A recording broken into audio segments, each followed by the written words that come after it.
ଏବେ କାମ ଭଲ ଅଛି ନା? ହଁ ଭାଇ ଭଲ ଅଛି। ଓ ଷ୍ଟୁଲ କାମ ଲାଗିଛି ରେ। ହଁ ହଁ ଭାଇ।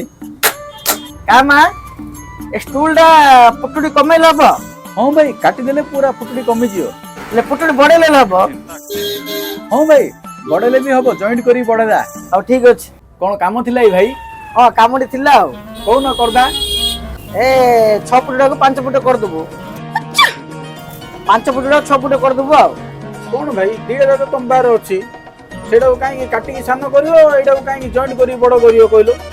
ଆରେ ତୁ ବୁଝୁନୁ ଆଉ, ମୋ ମାଇନା ଅଛି 6 ଫୁଟ, ମୁଁ ଅଛି 5 ଫୁଟ, ମତେ ପୁଟୁଡି ବଢେଇ ଦେ। କାହିଁ ଭାଇନା ସକାଳୁ ବିଚାର କରୁଛ? ହଉ ଛାଡରେ, ବିଜାର ହେନା, ନହେଲେ ମୋ ମାଇନା ପୁଟୁଡି କାଟିଦେଲେ। ପୁଟୁଡି କାଟି ଦେଇଥିଲେ ଲେଖାଟା ଛିଡି ଯାଇଥାନ୍ତା, ଏତେ ବିଜାର।